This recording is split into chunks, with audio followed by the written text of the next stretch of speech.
Parks, and then I shifted to, Mum went straight back to Trundle with me. Yeah. I lived there for 10 years, and then we shifted back to Parks. Right. Dad joined the army, but it wasn't a regular army, it was a Home Guard army.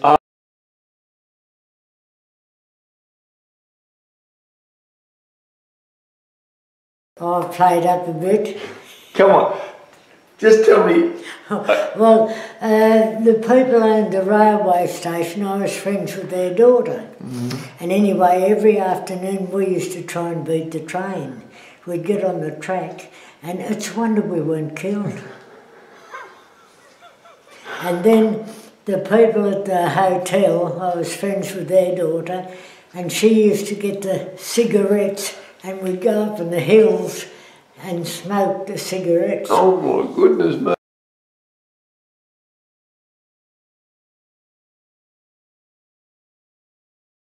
I married an Air Force man from he was stationed in Parks, but he come from Dungog, up on the north coast, and he told me he had one brother.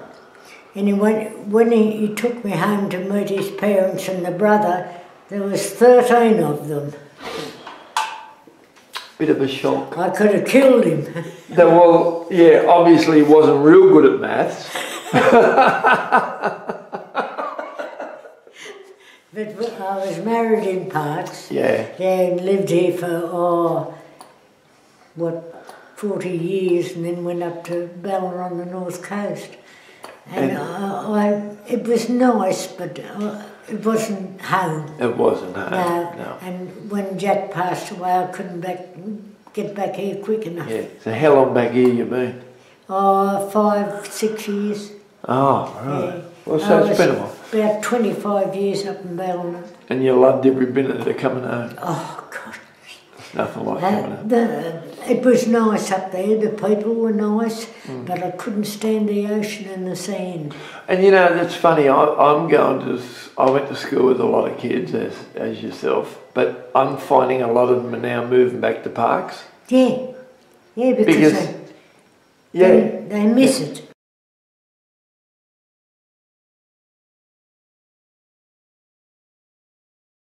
So I met up with Val. I don't know what happened. We just seemed to meet on our way to school, and from then on we were the best of friends. Oh, right. And then we married brothers, and her name was V.M. Studdert, mine was V.M. Studdert, Jack's was M.L. Studdert, Max was M.L. Studdert.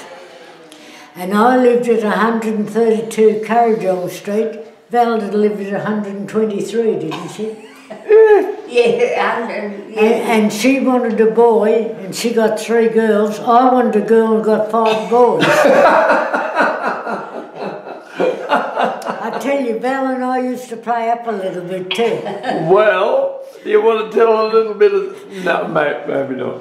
We went to Forbes to watch the football. Anyway, we'd gone on a bit, and this woman took to us with a broom.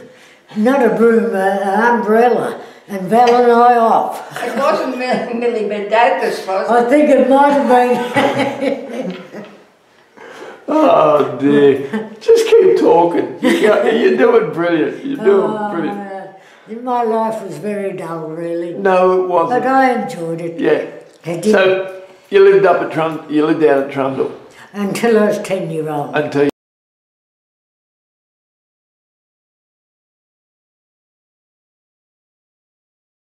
Baldry at first, working on a farm, Jack was, and I was pregnant with my last baby, and we were going into the hospital, and the creek come up. We got caught in the car with all the kids in the car, and this woman with us, and she brought a stack of dirty nappies. Oh, no. And here's these nappies floating around in the water where we were. Oh, God, it was terrible. And the next minute we were in the creek wading through to the next house, about 4 mile up. And we got to the next house, and the woman said, look, she said, I could operate and take your baby for you. I said, leave me alone. So when did you move to Alectown? We lived there, David was a year old. Yeah. And we shifted there. We were there about 13, 14 years on a farm there, share farming. Yeah. But you had the shop there. You had the shop there. Oh, we had the shop after the share farming, yeah. Oh, so you had the shop at Alectown? Oh, yeah, it was, oh, God, that was a job and a half. So heading to Peak Hill, was that on the right-hand side? It was between Peak Hill and Parks. Right, yeah, in Alectown. Yeah. Yeah. So what did you get up to at Alectown? What sort of thing? Well, I cooked for the truckies, I served petrol, I cleaned all the shop up and everything, but eventually we went bankrupt in it because we took it on, we didn't know a thing about it. And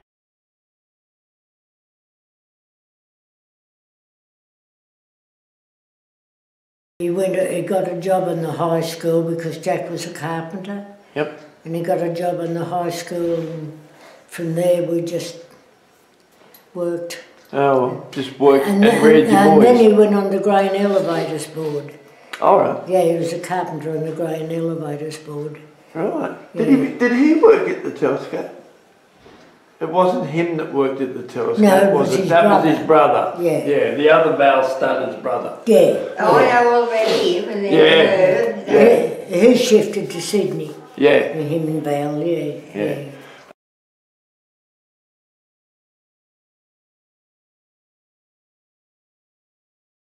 Parks.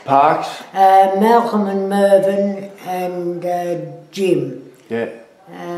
Keith went to Parks. Yeah, they all went to school. Yeah. So what, you had 3 boys, 4 boys? 3 boys? 5. 5 boys? Yeah. Oh, you had 5 boys. What were their names? Mervyn, Malcolm, Jim, Keith and David.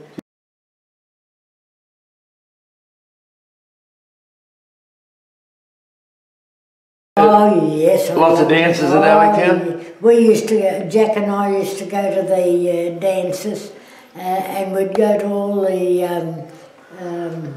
what are they, the shed dances. Yeah. We'd go to all them. Yeah. And Mervyn was old enough to stay home and look after the kids, but I had to bring them home a packet of chips and a Coke. If I hadn't have brought that home, I'd have been in trouble. You were in trouble. Yeah. But I loved dancing. Yeah. And Jack couldn't dance a step, and I taught him to dance, and we won competitions up in Queensland. Wow. Yeah. Because back then, you didn't have any, like, well, if you lived out of town, like Baldry or Alectown, you'd go to the shed dances, wouldn't you? You always knew what place had a dance on. Well, one shed dance we went to, we took Merle Fall with us. Anyway, coming home, the car stopped, didn't it? And Jack had had a few beers, of course. Anyway, I said to what's her name, Merle, what are we going to do, Merle? She said, oh, bucket if I know. I said, I know, we'll get out and lift our dress up. So Merle and I, they're lifting our dress up, the cars went whoosh, whoosh. I said, I don't think they like that. So in the long run, it was 6 o'clock before we got home because we couldn't wake Jack up. Oh, good. And no car stopped. Oh, no. They seen our legs and took off.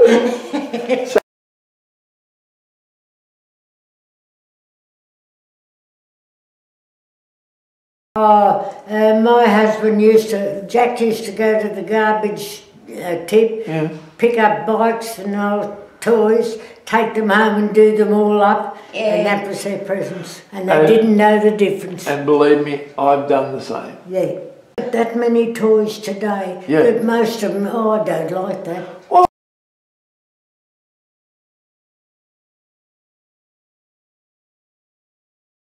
when we were teenagers, when I was a teenager, we used to go on the farm, our auntie's farm for Christmas.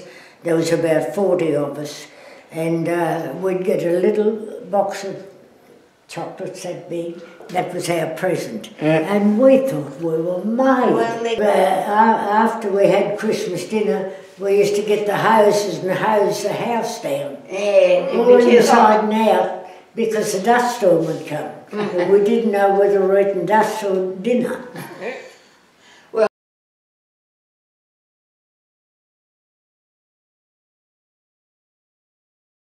He was born, he was very sick, and the doctor had 3 goats, and he said to me, Val, I'll give you the goats and milk them and give the milk to Keith, he said, because his bronchic asthma won't play up as much.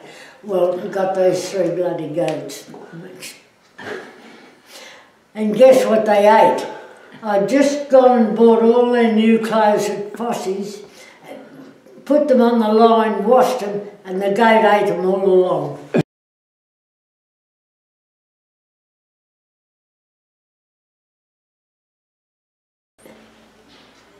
Yeah. Is there anything you wanted to say? Anything you want to add on?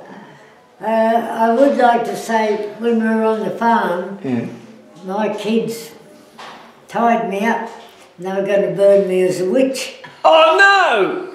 Yeah, only that Jack turned up and stopped them. I think they would have lit it. And another time there, I had to call them for tea, see, because they were all over the place. Anyway, I called the kids, wouldn't come, so I thought, right, I'll go over to the bank of the dam and get them. So I went over to the bank of the dam, I yelled out to them the next minute, 5 kids and 5 horses. Oh. And I, up with my skirt knife. Yes. They never caught me anyway.